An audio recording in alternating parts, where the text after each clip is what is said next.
How to be productive, a primer in 4 parts. The transition to remote learning and remote working has been a challenge for many of us. So what can we do to be productive even while we work from home? 1. Create space, or maybe even a bliss station. You must have a room or a certain hour or so a day, a place where you can simply experience and bring forth what you are and what you might be. This is the place of creative incubation. Joseph Campbell in The Power of Myth talks about creating a bliss station, a place we can go to be creative and to do the work we want to do. For many of the professionals who work already remotely, they may not have a bliss station, but at least they have a workstation. In fact, many folks have been posting the places they work online this past week, including spaces like these, basements, bedrooms, or even more traditional office spaces within their home. Although you may not have a space as refined and set up as this one, anywhere you can consistently do work and feel comfortable is ideal, even if it's just a recliner after everyone goes to bed. Second, we can create habit. This might be morning rituals or whatever we can do to get started every day.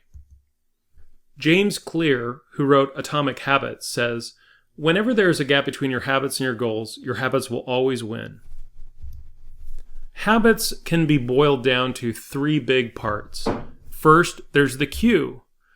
I wake up in the morning, I'm hungry, I have a routine, I make coffee, I make toast, and the reward is drinking my coffee and eating my toast.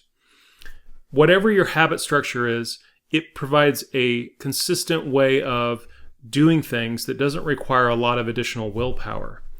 When we want to do something new, we've got to create a new habit. James Clear gives the example of Twyla Tharp, who's a famous ballet dancer and choreographer. She says that every day she has a morning ritual. Her ritual is to put on her workout gear, walk outside of her building, and hail a cab, and her routine is done then. But what happens next is she takes that cab uptown and works out for 2 hours. This workout leads her to be one of the fittest and most vibrant people of her age. But really the point is, all she needs to do is do that first step, getting ready, going outside, hailing the cab, and her routine is set. What can you do to get started in the morning and make sure you get a good work day in? 3, create focus. Single tasking, batch work, Pomodoro technique, all of these are ways of thinking about how to have focus, and it's really important. Daniel Levitin, in his book, The Organized Mind, says, multitasking creates a dopamine addiction feedback loop, effectively rewarding the brain for losing focus and for constantly searching for external stimulation. Maybe you've had the experience. You should be working on a project, but you find yourself bouncing from Facebook to email, to Twitter, to an article, to your draft, to email, and suddenly an hour goes by and you've accomplished very little. What we know is that it's true. We may need to work on multiple projects throughout the day, but if we can focus on a single task at a time, that's where we do quality work. If we do the other thing, we blow through a lot of time and a lot of effort without really getting much done. One strategy you might try to get started with being focused is the Pomodoro technique. Very simply, you decide on a task to be done, you set a timer for 25 minutes, you work until it rings, and then you take a 5-minute break. You repeat the cycle as many times as necessary, and every 2 to 3 to 4 cycles, you take a longer 30-minute break. I've used this technique to great effect, and it really helps me reestablish good focus habits when I feel like I've been multitasking too much. Create plans. Daily and weekly tasks and routines are a big part of how we get work done. Annie Dillard, a famous author, says, "How we spend our days is, of course, how we spend our lives." Planning a day and a week that you can do consistently over and over again and that you'll be sure will lead you to your goals is a great way of creating productive confidence. For example, Ben Franklin famously had a very regular routine.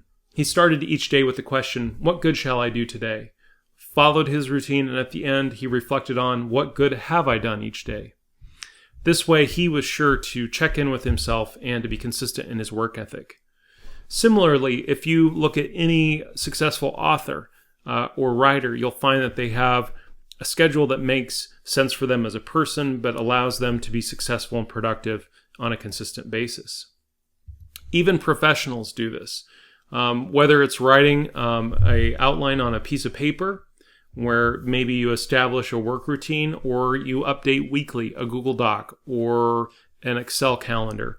Whatever you need to do to have that sense of weekly routine and to be consistent in getting the work done at certain times and in certain ways. Some tips that you can take from professionals who consistently write about productivity. 1, have a weekly schedule template, a standard approach to each week that maybe changes week to week, but is kind of your default plan. Make a daily and weekly task list. A big part of this is coming up with the 2 or 3 things you'll definitely do today and making sure you check them off. 3, eat your frogs first. This is a phrase that describes the idea that you should choose the task that is most challenging, difficult, or just unpleasant. Get it out of the way. That way you can move on and have a great day without spending your time avoiding that task. Finally, many people think about doing creative work in the morning and meetings in the afternoon simply because many of us find our freshest work is done in the morning while we're rested. The last thing is to make sure to integrate exercise and play. If you want to be consistently productive, you have to take breaks, you have to get exercise, you have to have play in society. Otherwise, you'll simply burn yourself out. It's all about sustaining productivity day to day, week to week. How you live your day is how you live your life. As we wrap up, I hope this mini presentation gave you some ideas about how you can create space, create habits, create focus, and create plans that can really allow you to be successful and productive on a consistent basis. Good luck setting up your life routines.